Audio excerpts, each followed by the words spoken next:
नमस्कार। आज की इस खास चर्चा में हम कोड करने वाले हैं साल 2026 की सबसे बड़ी एग्रीकल्चरल रिक्रूटमेंट्स में से एक का पूरा गेम प्लान। जी हाँ, हमारा फोकस है यूपीएसएससी गन्ना पर्यवेक्षक यानी केन सुपरवाइजर भर्ती पर। अगर लक्ष्य एक पक्की सरकारी नौकरी है तो ये स्ट्रेटेजिक प्लेबुक हर उम्मीदवार के बहुत काम आने वाली है। चलिए शुरू करते हैं। आज के हमारे मुख्य बिंदु रहेंगे ये सुनहरा अवसर आखिर है क्या, इसके सख्त क्वालिफाइंग क्राइटेरिया, सिलेबस और एग्जाम पैटर्न की पूरी जानकारी, नेगेटिव मार्किंग से कैसे बचें और अंत में एप्लीकेशन टाइमलाइन और ज़रूरी स्टेप्स। बस यही पूरा ब्लूप्रिंट है। तो सबसे पहले बात करते हैं द गोल्डन अपॉर्चुनिटी की और देखते हैं कि इस बार दांव पर क्या लगा है। स्क्रीन पर जो नंबर है 1182, ये कोई मामूली आंकड़ा नहीं है, ये टोटल वैकेंसीज हैं। इनमें से 1000 पद जनरल सिलेक्शन के हैं और 182 पद स्पेशल सिलेक्शन के लिए रिजर्व्ड हैं। उत्तर प्रदेश के गन्ना और चीनी उद्योग विभाग में करियर बनाने का ये एक बहुत ही सॉलिड मौका है। अब इस वैकेंसी ब्रेकडाउन को थोड़ा करीब से देखते हैं। जनरल कैटेगरी के लिए 402, ओबीसी के लिए 428, एससी के लिए 218, एसटी के लिए 34 और ईडब्ल्यूएस के लिए पूरे 100 पद रखे गए हैं। इस डेटा को देखकर हर एक एस्पिरेंट को ये साफ अंदाजा लग जाएगा कि कंपटीशन का लेवल क्या होने वाला है। और पदों की संख्या से भी ज्यादा अट्रैक्टिव है इसका पे स्केल। ये लेवल 4 की जॉब है, जहां पे मैट्रिक्स 25,500 से शुरू होकर 81,100 रुपए तक जाता है।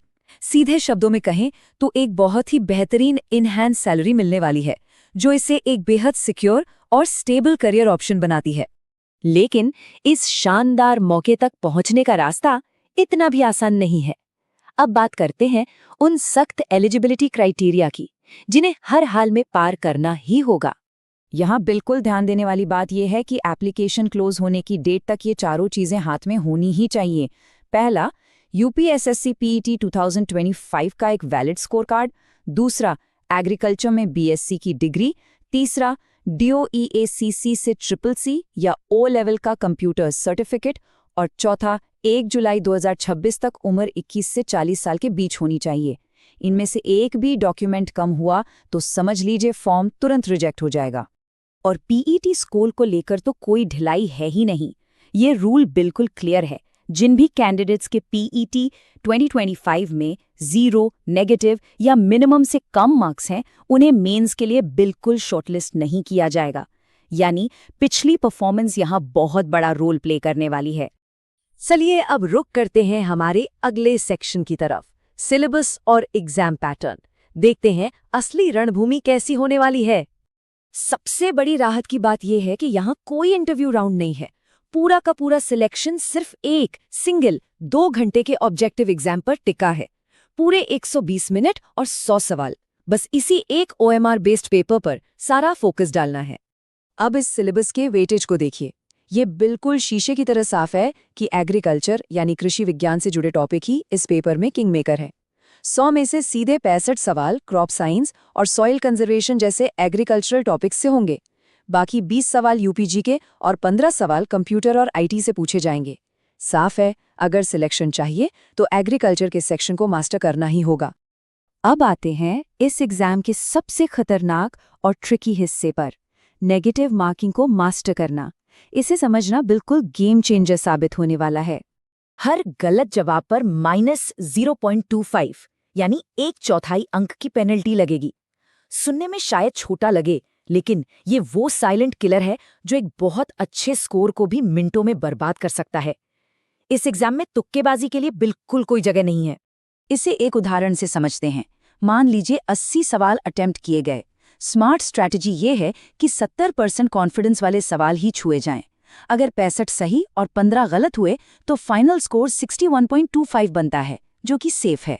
लेकिन अगर ब्लाइंड गेसिंग की और 20 ऐसे सवाल गलत कर दिए जिनके बारे में कोई आइडिया नहीं था, तो सीधे सीधे 5 नंबर कट जाएंगे। ये 5 नंबर किसी भी एस्पिरेंट को मेरिट लिस्ट से बाहर फेंकने के लिए काफी हैं। एक्यूरेसी ही यहाँ बचाव का इकलौता रास्ता है। अब बात करते हैं एग्जीक्यूशन की, यानी एप्लीकेशन टाइमलाइन और जरूरी स्टेप्स। इन तारीखों को तो कहीं नोट करके रख लेना चाहिए। 12 मई 2026 को ऑफिशियल नोटिफिकेशन आउट हो चुका है। ऑनलाइन एप्लीकेशन 7 जुलाई से शुरू हो जाएंगे। अप्लाई करने और फीस भरने की जो आखिरी डेडलाइन है वो है 28 जुलाई 2026 और अगर फॉर्म में कोई गलती हो जाती है तो उसे सुधारने के लिए 4 अगस्त तक का ही समय मिलेगा। याद रहे, ये सारा प्रोसेस यूपीएसएसएससी के वन टाइम रजिस्ट्रेशन यानी OTR पोर्टल के जरिए ही होना है। और फीस का स्ट्रक्चर तो वाकई कमाल का है।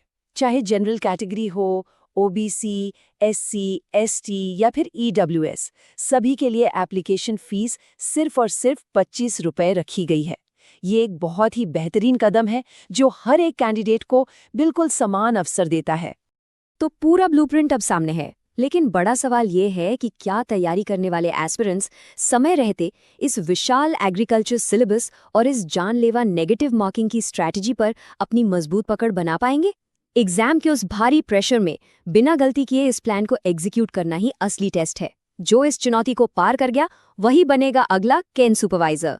इस खास चर्चा में हमारे साथ जुड़ने के लिए बहुत बहुत धन्यवाद।